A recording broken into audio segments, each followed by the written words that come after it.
going to move to the second session. Some of the issues raised in that final presentation, climate change, some of the kind of vector ecology and vector distribution elements in terms of the global strategy for dengue, are very interesting, and we wish we had time to open that. But I think what's very interesting about this session is that we're going to go into really the molecular biology, well, the genomics and proteomics in terms of new horizons towards vector control. For that, we're honoured to have Dr. Tom Schmidt from the University of Melbourne and Dr. Kevin Maringer from the University of Surrey, soon to be at the Purbright Institute. Congratulations on that move. I think as far as I can see, we're from the system, we should be ready to go. And so I'd like to introduce the first speaker for this particular session. We read this paper a week or so ago that came out by Dr. Thomas Schmidt, Research Fellow in Entomological Bioinformatics at the University of Melbourne, Genomic Signatures of Invasion and Insecticide Resistance in Indo-Pacific Aedes mosquitoes. Fascinating topic, and certainly one of the elements at the global vector control response strategy outlined by the WHO's Rajpal Yadav at the beginning was the use of new tools to drive innovation. So we wanted to include this, and new tools and new approaches. So without further ado, I'd like to pass the floor over. A round of applause to you, Tom, behind the digital veil, as it were. Over to you, Tom. I'm going to back out.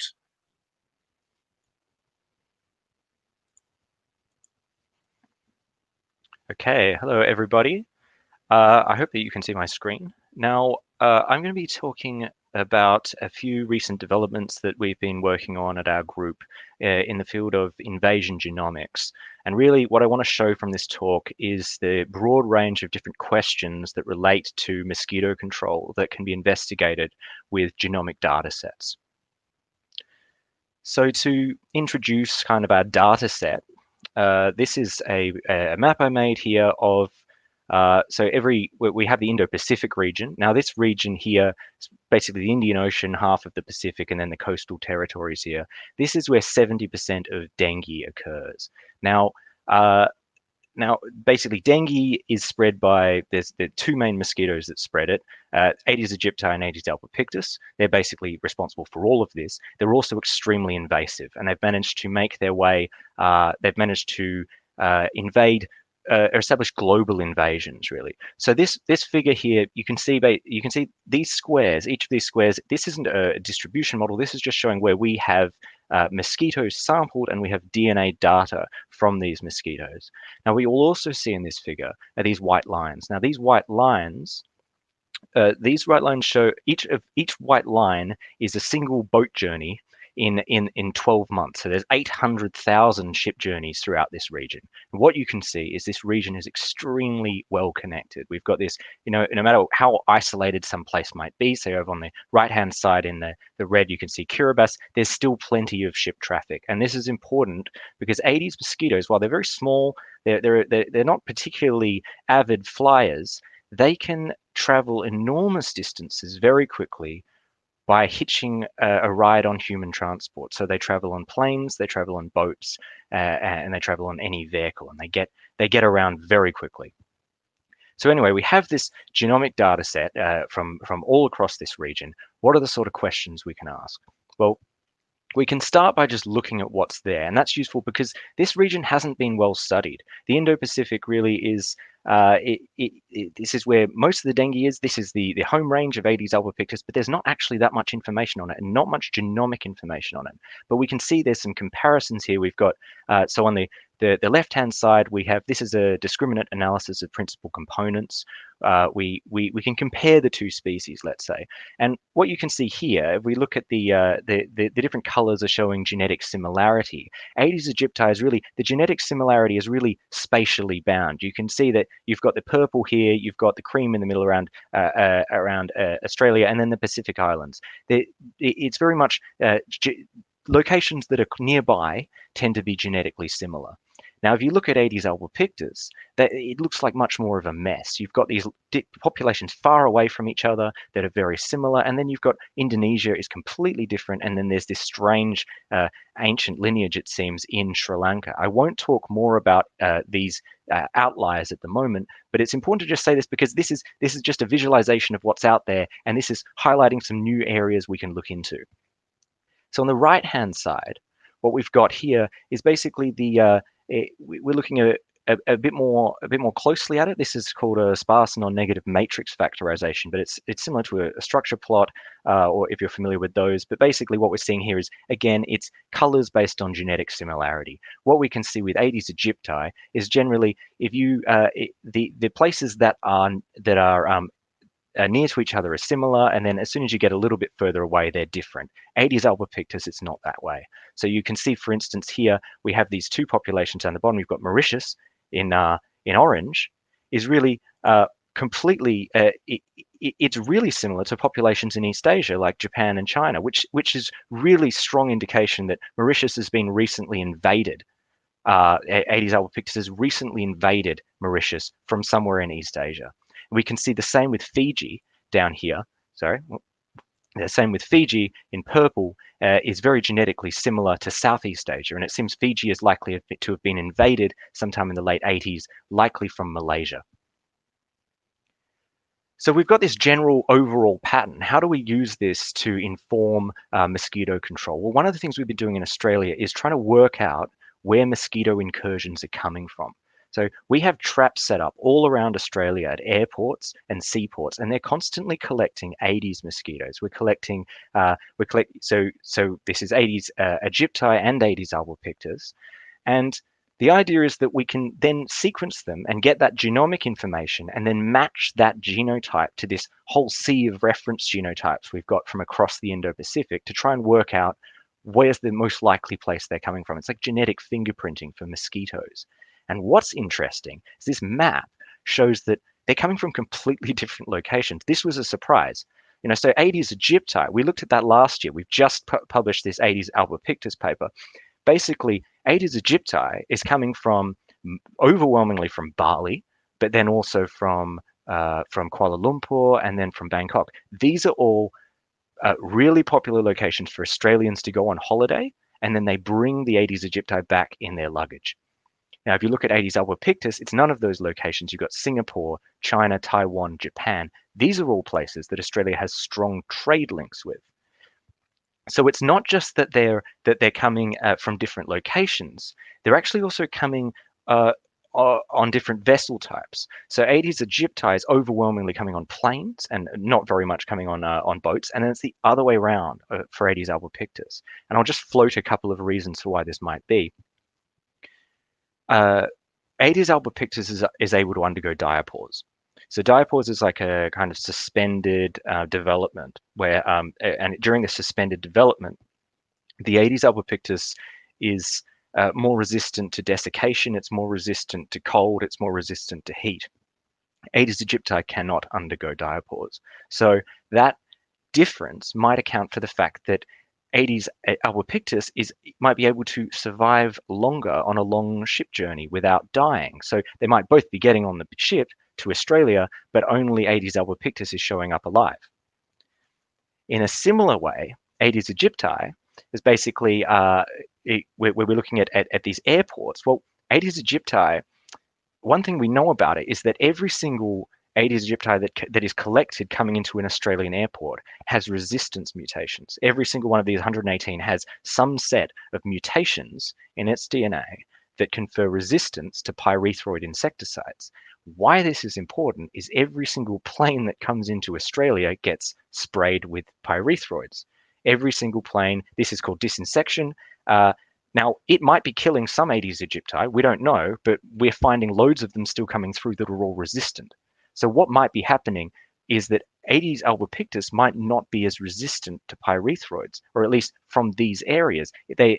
We don't know enough about this. Aedes aegypti is quite well studied for pyrethroid resistance, but Aedes albopictus, it's very much a new territory. We're looking more into it, various other groups are, and we're trying to, this is one hypothesis. It might be the case that disinsection is actually pretty good for stopping Aedes albopictus, but is not very good for stopping Aedes aegypti. And this with this sort of talking about insecticide resistance leads on to this other point I wanted to get at, which is this other thing we're looking a lot into now, which is genetic invasions. So, well, what's the genetic invasion? Well, basically, or you can ask, so why are we even trying to find where Aedes aegypti are coming from? Aedes aegypti is already in Australia. They already exist there. Why would we be trying to trace them? Why would we be trying to find out where they're coming from? Well, the thing is, the Aedes aegypti in Australia don't have any resistance mutations, and we want to keep it that way. So we want to make sure that the resistant mosquitoes are not bringing in any of their mutations. If they arrive in and they breed with the local mosquitoes and spread their resistance mutations, that's called a genetic invasion. Now, what we're interested in here for this paper was really, can we see if a genetic invasion has occurred in the Indo-Pacific? Basically, if we see here, we've got basically we have Aedes aegypti. We've got the Aedes aegypti has got 3 chromosomes. So these are the 3 chromosomes I've drawn here. And basically, if you look across all of the chromosome, on average, the genetic differentiation looks like this. It's really clustered based on where the mosquito is collected from, its location. But if you look just for this one resistance mutation, this mutation is found all over the Indo-Pacific. We actually looked at 3 resistance mutations, but I'll just show one here for simplicity. So this one mutation is found all over the Indo-Pacific. Now, why might that be? Well, it may have evolved independently in each of the different populations. That's one hypothesis. The other hypothesis is it evolved in one population and spread everywhere else. That's a genetic invasion. And this paper really showed that genetic invasions were the reason for how it spread.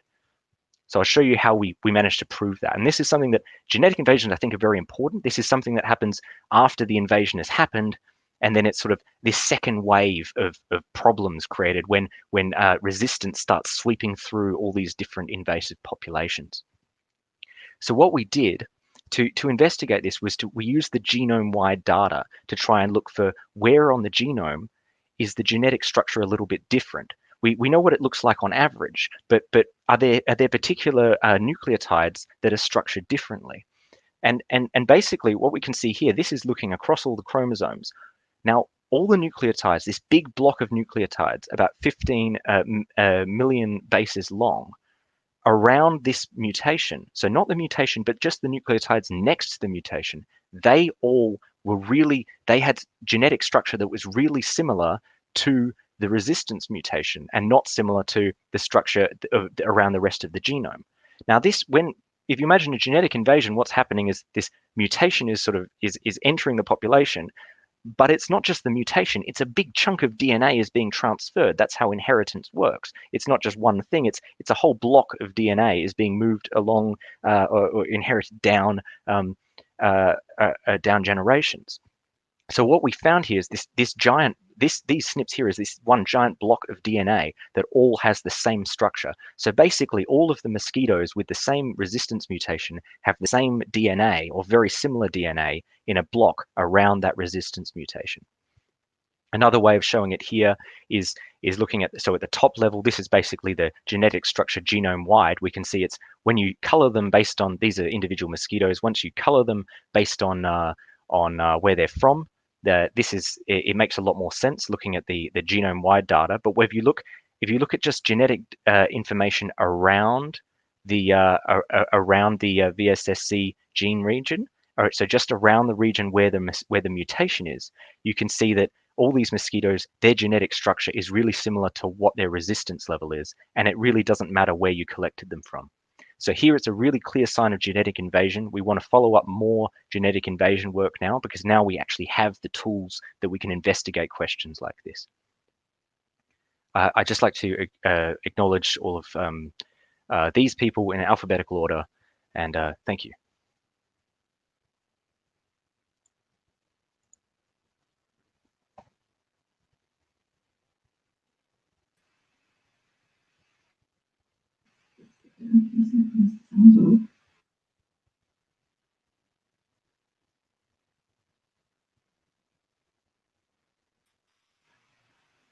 Hello, sorry, we had a bit of a glitch there. Sorry. Tom, thank you very, very much for that. we read this paper when it came out, and we were literally blown away by it. And just wanted to add to that, just to see it with data visuals and explained in that manner, it's it's pretty amazing. And one of the questions we're going to get a lot of questions on this, I'm sure. And I just want to kind of, I'm not going to preempt those questions, but I'm dying to ask you a couple of questions. We'll come to that later in the Q&A. But seriously, thank you very much. The feedback we're getting in the chats is pretty intense. This is, fantastic work.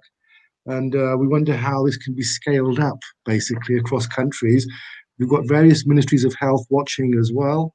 So if anybody's watching out there, you need to set some time up with Tom and engage with the team at the University of Melbourne. Thank you very, very much for that, Tom. All right. So I think we can move forward. Sorry, we've got some kind of delay on our side. Just bear with me 1 second while I.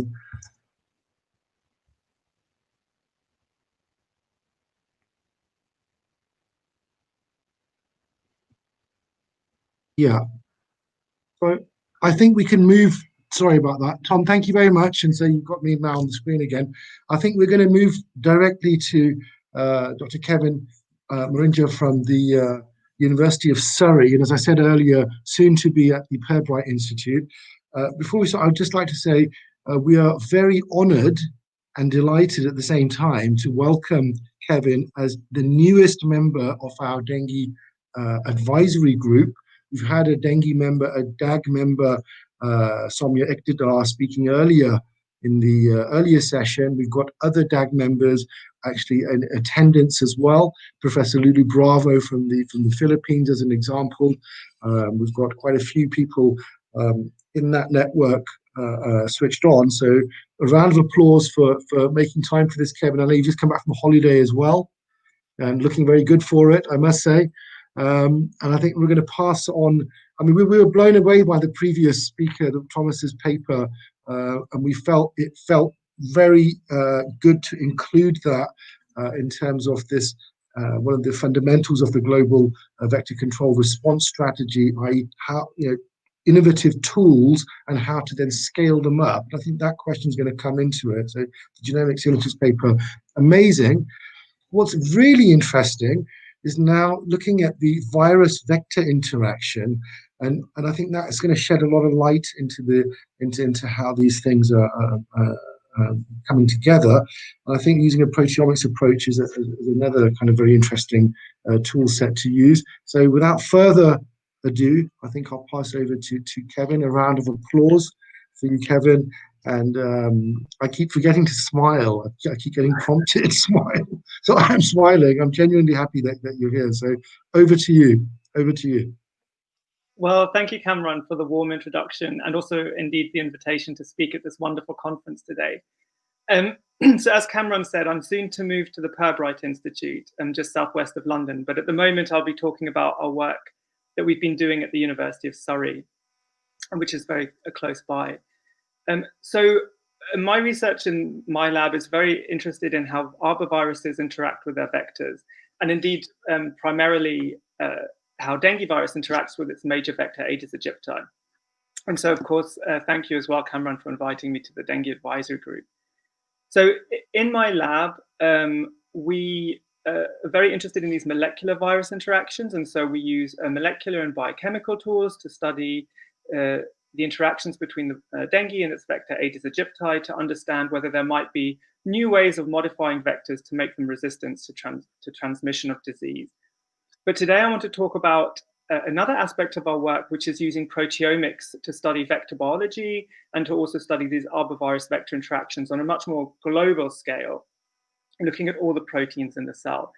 And I'm going to highlight our technique using a slightly older paper, and then I will talk a little bit about some of the ongoing work and where we're taking this in the future. So obviously, you'll all be aware that Aedes aegypti is a really important vector for many arboviruses, including dengue, and it's present and prevalent all across the tropics and subtropics across the world. And so we're really interested in answering really fundamental questions about the biology of the vector relating to disease transmission, and also working out how infection with dengue virus and other arboviruses changes the vector biology to allow the virus to be transmitted. And really the ultimate goal, as I said, is to identify ways that we could maybe genetically manipulate vectors or perform other manipulations that would make them resistant for disease transmission to prevent or reduce the disease burden across the world. But as I said, we're coming from a very basic research point of view.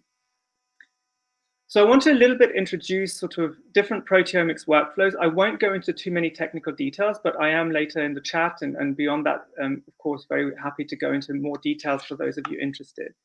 But just to give you a brief overview, any of you who've done proteomics in the past, and I'll give humans as an example. If you were working on humans or model organisms, you might collect your sample, whether that be cell culture or a tissue sample. You'd usually send it off to a core facility, or you might perform it in-house for mass spectrometry to identify all the peptides in that sample. And then you or the core would basically identify the peptides or proteins in your sample by comparing them to the reference genome. And that's really a very crucial step for identifying what proteins you're actually detecting in your sample by proteomics. And so this actually works really well if you have a nice genome reference for like a human or another model organism like a mouse, where you have a very good genome sequence and you have very good annotation of the different genes that we would expect to be expressed by this organism. It starts to fall apart a little bit when you have a non-model organism like Aedes aegypti, or indeed other mosquito species and other vector species that are even less studied potentially than Aedes aegypti. So if we were doing this with a mosquito, we would collect our sample again, we would put it through mass spectrometry, and we would compare it to the reference genome of Aedes aegypti to identify the peptides and proteins in our sample. And that's how we would characterize the proteome, and you will certainly find some proteins this way, but you will probably miss a lot of proteins because the reference genome for these non-model organisms might be incomplete in terms of sequencing. There might be issues in the quality of the sequencing, and there may be sort of issues with the quality of the annotation of genes in this reference genome. And so one way that we got about it is we actually developed, or I collaborated with people at the University of Bristol to apply a proteomics technique that we call PIT, which completely avoids the use of the reference genome. So this is proteomics informed by transcriptomics, and it's really quite useful in non-model organisms. So again, you would collect your sample, and the data I'll show you today is from Aedes aegypti cells that we grow in the lab, so just a cell culture, and we have no viral infection, so we're just looking at cells. Again, we perform mass spectrometry on these samples. We also perform RNA sequencing to identify basically the transcriptome in that matched sample, and then we compare the peptides from the mass spec back to the transcriptome to characterize the proteome. So we don't need to go back to the reference genome. And because the transcriptome should have 100% coverage of all the transcripts actually expressed in the cell, we actually find that we find and identify many more proteins in our sample compared to the reference genome. And what I would say is, because this study is a little older, and for those of you who actually use the reference genome for Aedes aegypti, all the data I'll show you today really is using the Liverpool 3 assembly, so the much older assembly. So the L5 assembly that we have now, of course, is much better than what we were working on in the past a few years ago. So things have definitely improved, but I think probably still this technique has a place in doing proteomics on this organism. And so what are the sorts of things that we see in our proteomics data set? So we see and we identify annotated genes. So we identify here in our PIT, our proteomics informed by transcriptomics. We identify a protein here, for example, and this protein matches to an annotation in the reference genome. So we already know that there would be a gene present here. We sometimes also find proteins that match to an existing gene that's annotated, but maybe we identify new exons where the annotation was imperfect as well. What's interesting is that we also identify a bunch of new genes across the genome where there is no annotation. So here's an example of a protein we identified using PIT where there's no genome annotation, so we would never have identified this using sort of the more classical approach to proteomics. And we also sometimes find new genes in close proximity to existing genes that are annotated. And what's interesting is when we compare where we're identifying these new annotations on the genome, they're really spread across all 3 chromosomes of the assembly of Aedes aegypti genome. And so there's not really any particular hotspot. We see them everywhere, and that was sort of interesting. And so we can use PIT to just provide new annotations for the genome, which of course is very useful for people who then want to follow up with molecular studies. We also did another analysis that we're really interested in taking further. And so the Aedes aegypti genome actually is quite unique for an insect in that it's composed of a lot of repetitive elements. So these are sequences that are not classical genes. They're repetitive sequences that could consist of transposable elements or other genome elements that are highly repetitive. And they make up about 65% of the genome sequence as identified in the latest genome assembly, which I was not involved in that L5 study. And here you have your normal single copy gene. And I don't want to go into too much detail, but just to point out that there are different types of these transposable elements present across the genome, and I won't go into too much detail. And why would we be interested in transposable elements? So generally they've been considered junk DNA. They don't really maybe contribute to gene functions, and actually they can be a bit detrimental as they jump around the genome. But actually it's been shown, and there's a lot of interest in actually working out whether these transposable elements in particular might contribute to actual functions in the cell. So they've been shown to be implicated in genome rearrangements. They can also modify promoters to modulate gene expression. And actually what we're interested in is that the proteins from these transposable elements can actually be co-opted for host functions. And so a really good example that I like to give is that in mammals, the development of the placenta is actually dependent on a protein that comes from one of these repetitive elements. And so these elements can contribute really important gene functions and host functions. And what we're really interested in is that there's been a story emerging over the last few years that really originated in Carla Sale's lab at the Institut Pasteur, where her team basically showed that also these transposable elements are really important for the persistence of arboviruses in their vector and the transmission of arboviruses. And so we're really interested in further understanding the biology of these elements and how they link to arbovirus transmission. But these elements are really difficult to study by proteomics because they're very repetitive, there's many copies, they're very diverse, and usually when you go to your reference genome, they're actually hidden, so they're masked. And so PIT here, again, this proteomics informed by transcriptomics that we've been doing is a really good way to look at these elements. And I won't, again, go into all of the details, but just to point out that if we here take one example of sorry, I'm getting a phone call that's very persistent and a knocking on the door, which I'm going to try and ignore. So we see basically, if we take here a type of transposon called non-LTR retrotransposons, I won't go into the details, we can see actually a number of these types of elements found across the genome of Aedes aegypti that are actually producing protein. And we find that not all of these elements are producing the same abundance of protein or the same frequency of protein expression. So that's very interesting to us. So we can sort of look at the biology of these elements and how active they are in terms of expressing protein. And just in the last data slide, I just want to highlight as well that we can look into a lot more detail. So if we take and compare these two different types of transposable elements, so here comparing LTR retrotransposons with non-LTR retrotransposons, these elements have different genome structures within themselves. They have different open reading frames, and we can detect protein expression from all of these open reading frames at different abundances. And so this tells us maybe a little bit about the biology of the transposon. It links a little bit to how we might expect these different open reading frames to be expressed. And of course, that will allow us to look at these really molecular virus-host interactions at a proteome level, because we can really delve into an awful lot of detail here, both at the type of the element, but also at the level of different open reading frames. So that's sort of a background to our technique. Well, how are we now looking to apply this to a much more sort of applied level? Well, in my lab, we've mostly been focusing on cell cultures and looking at these very molecular arbovirus interactions. We're interested in looking in vivo in lab colonies with collaborators that we're forming at the Pirbright Institute, but also we are looking to move more into the field. So we have a number of collaborations where we're looking at the impact, for example, of arbovirus infection on the Aedes aegypti proteome. So how does infection of Aedes aegypti actually modulate the proteome of this mosquito species? And are there proteome differences in the field? So we're very interested with some collaborators in Indonesia. We've been looking at things, and also with collaborators who've got access to samples from Mexico. We're looking at things like habitat destruction, and also looking at urban and rural environments to see whether the proteome of mosquitoes actually differs in those environments, even if the genome is relatively stable in different populations that are not that geographically distinct.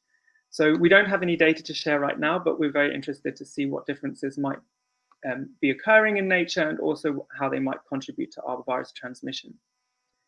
And I just want to highlight one other project that we're involved in, which is not a proteomics project, it's a genomics project, but we're involved in this 1000 Aedes genomes project, which is run by, it's a large consortium of people from across the world, run by Verily Life Sciences out of San Francisco. And here we're really collecting Aedes aegypti and Aedes albopictus from different populations across the world.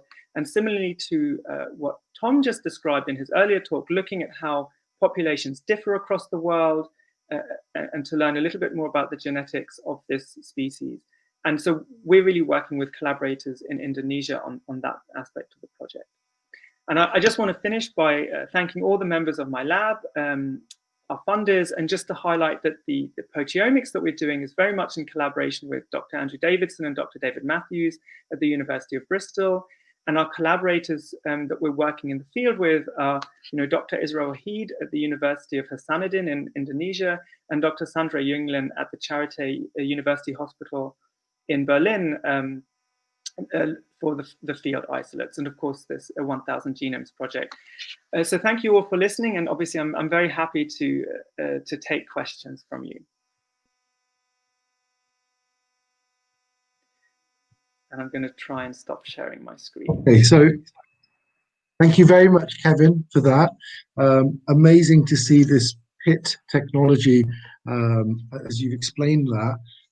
What I found really interesting was the differential expression rate of TEs, and that's something that's really could be explored further, and I'm sure it will be.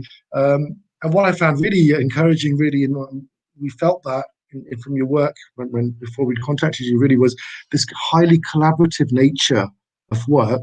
You've mentioned Bristol, or you mentioned the Aedes genome project in San Francisco, and I think that really for us ticked all the boxes in terms of the the overall if you hark back to the global vector control response strategy, that driving collaboration, not just intrasectorially, but within the teams as well.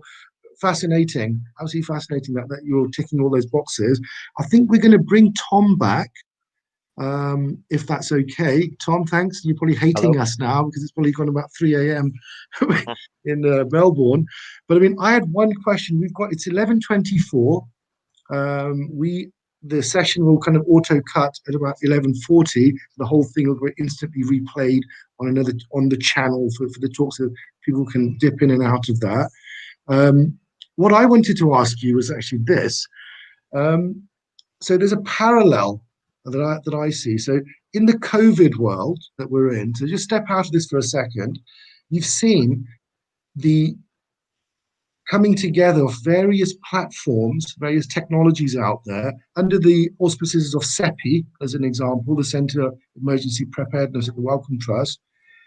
They've managed to pull together lots of different platforms and not rush, good or bad, they're putting a marker down saying we're able to get a vaccine out very, very quickly. Dengue took 22 years for Sanofi Pasteur's dengue vaccine to come out. It took 20 odd years to come out.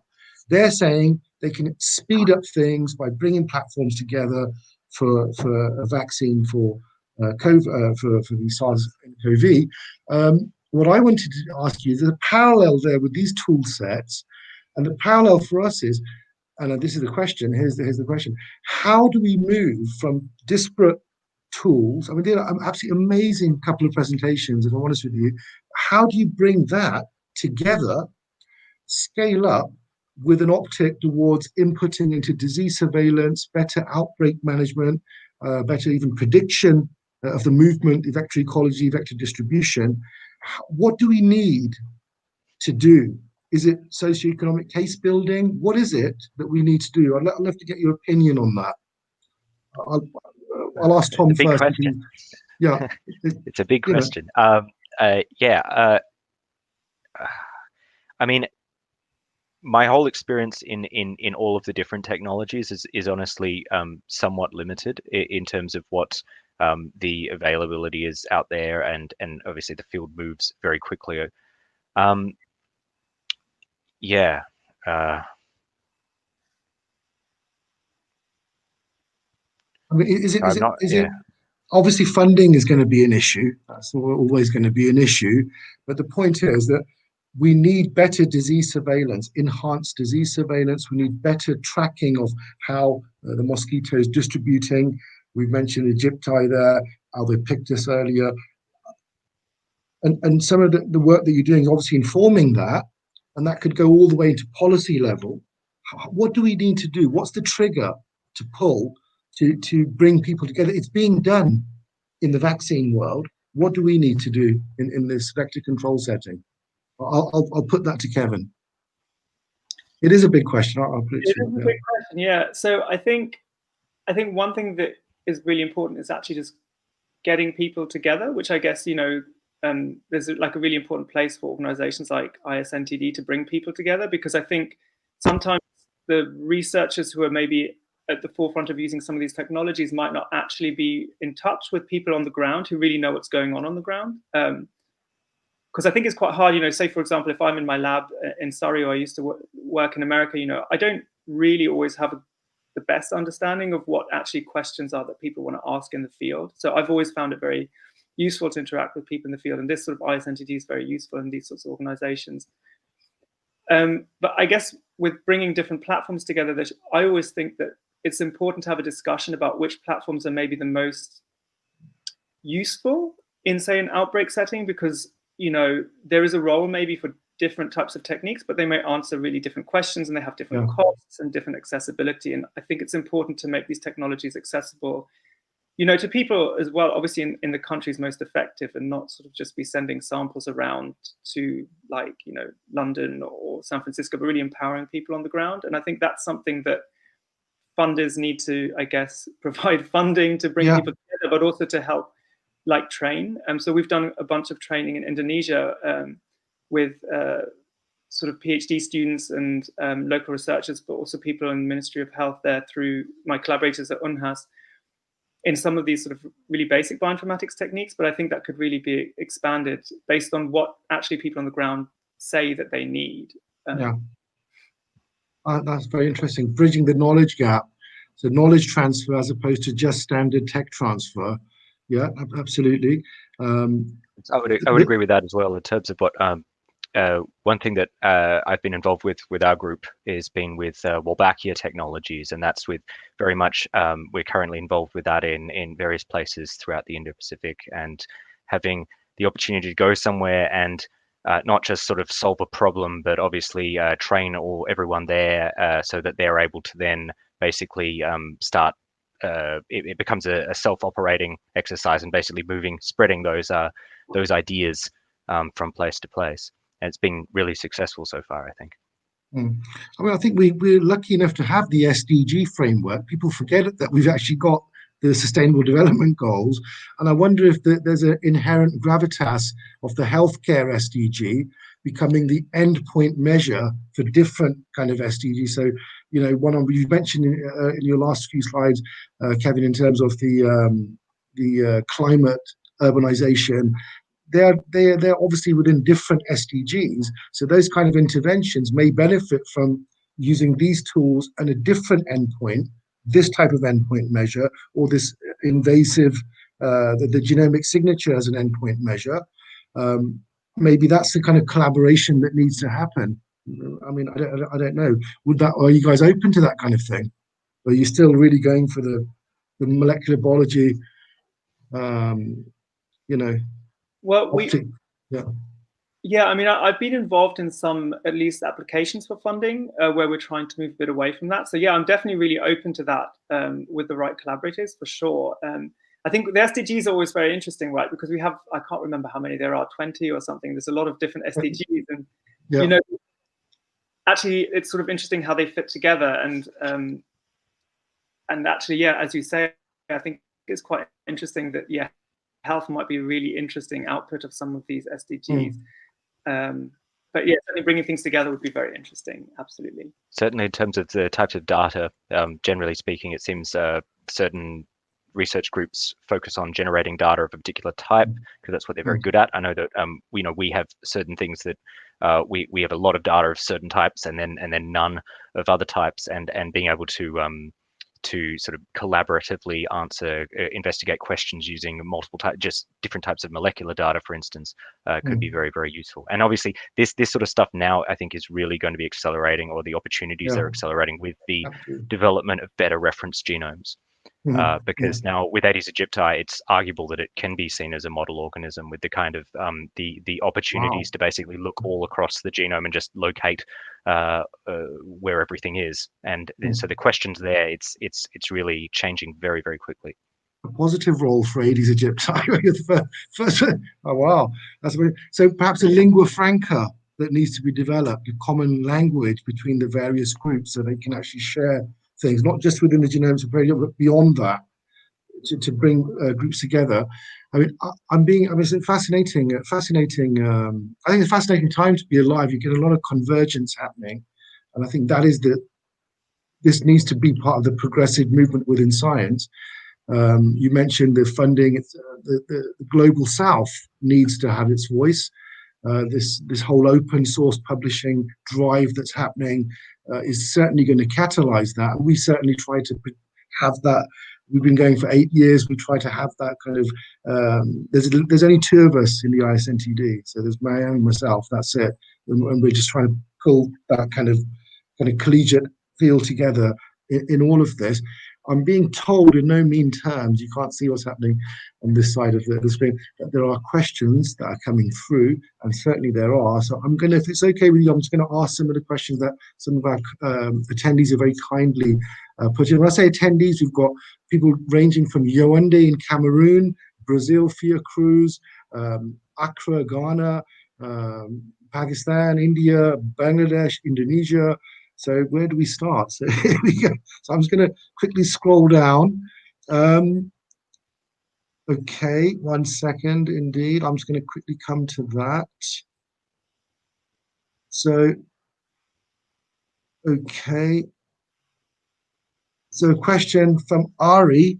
And Ari, I don't know where you're from because you haven't written where you're from. I can't see that. But Ari, Kevin, it's a question from Kevin. Do you have any sense of how much variation there is in TEs across individuals and any phenotypic consequences?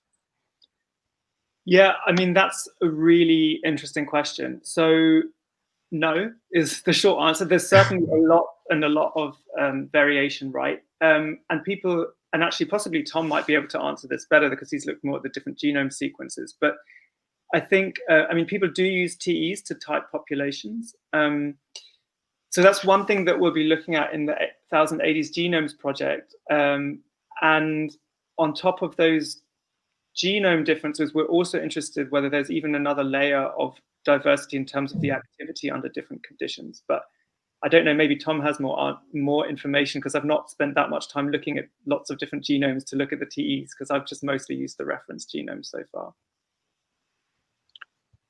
Sure. Yeah. I mean, it's for me really. My data are RAD-seq data, so it's very much a taking little bits and pieces from across the genome. Mm. But I think the 1000 Aedes Genomes project, just for aegypti and for albopictus, will really be able to help us answer that. Just because we'll be able to look at.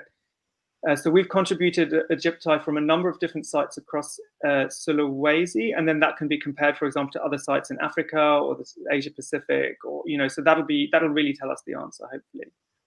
Fascinating. Thank you for answering that.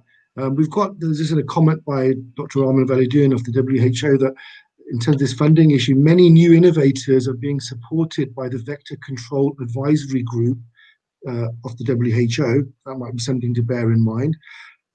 There's also a question or a statement from Franklin Aisi from the University of Yaoundé in Cameroon, I believe, I totally agree with Kevin, breaching the knowledge gap and liaising with people in the field for better feedback, that type of feedback loop informing the way the research is carried out.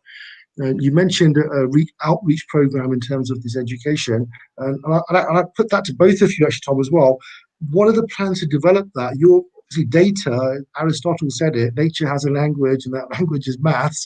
So everybody's going to get the maths behind data. So what are the plans to expand that, or are there plans to have an outreach education kind of feel to your work, Tom and Kevin? What are the well, yes, I mean, there's regarding now, I mean, say for instance, the data, whenever I publish a paper, the data sets become available online for anyone to use. So actually even though it's quite expensive to produce the data sets, they then become basically available for anybody to do what they want with.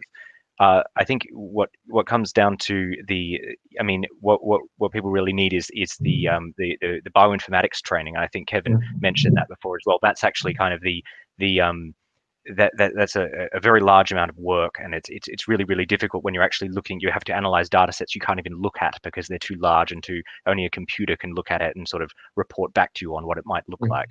And yeah, so I would say that's really the major element there is training in the use of in bioinformatics and the use of being able to ask these sorts of questions of these data sets, which are now available for anyone to use, like the 1,000 Genomes project. Like, yeah, there's more data out there than anyone will ever be able to look at. So, yeah. That's an interesting point. Yeah, thank you, Tom. Yeah, and I guess just as a kind of case study, the way I approached it was, when we started working with our collaborators in Indonesia, we started talking about what our work was, but what was interesting to me was then, obviously we were actually in Indonesia, so people were sort of coming up to us and sort of basically, yeah, exactly saying exactly what Tom said, that they'd love to be able to access a lot of this data, but for those in that setting and the people I was interacting with, they found that, yeah, the bioinformatics training wasn't quite there. So that's when we then tried to do a bit of like sort of knowledge exchange and training them up, and we're kind of trying to build on that and do more in-depth training, because what we've been able to do in the past has been a little bit, so let's say, on the basic side. But I think, yeah, I guess, yeah, allowing people to access these data sets is going to be the big thing, because there's so much information out there, and sometimes the skills to actually analyze them haven't transferred, or even the computing infrastructure. But yeah, I'm always open, essentially, sort of, I guess the more I work with people, I always like to listen and find out what they really want and need and the questions they have. So I've been doing that mostly through collaborators, but I'm hoping, I guess, joining the DAG, that I might, be able to get a bigger feel for what people are interested in through that people. Yeah, that's fantastic. Would you be interested in making a Moog, doing some kind of online, because this open source ethos, we've really championed that from day one, from the first time from our inception. So we worked with people like Matthew Todd at the Open Source Malaria Group, something about Australia. They love it, but he's now at the School of Pharmacy at UCL. We have a drug discovery development diagnostics meeting every year at the Wellcome Trust called D3, very original. And that we always have an open source session on that, not just open source for this bioinformatics, but also for open IP as well. So that might be something to I think the next question becomes then the IP position on all of this, which is a whole different kind of thing. But that's a thing. I'm getting the horrifying sign from the death stare. I'm going to turn my computer around so you can all see this. Time is up. Yeah. So what I will say is thank you very, very much. Again, we could sit here all day. Probably not Tom, because he's going to keep oversleep. But genuinely, from the heart, thank you very, very much for a wonderful session. Very enlightening. So much to unpack. And the questions we're going to try and add on to the lobby tab, so the attendees who are asking lots of questions, they can follow up with you. The system's live forever. I said it before. It's there as a resource, as a hub for everybody. So when it says one-on-one meetings, you don't have to have them now. It's impossible because of the inertial timeframes we're in. So basically, whenever you're ready, it's there for you. You've got direct contact with everybody. We just hope it really works for you and it enhances the collaborative feel and practical reality of collaboration. honestly, thank you so much. It's now being replayed live on the channel in terms of the talks. And for the next talk, you'll have to switch as an attendee. You just click onto the talk and it comes up. I'll just say that. I'm sure you've worked that out yourselves. But thank you very, very much. And that's, I think we're going to back out. I just want to check something.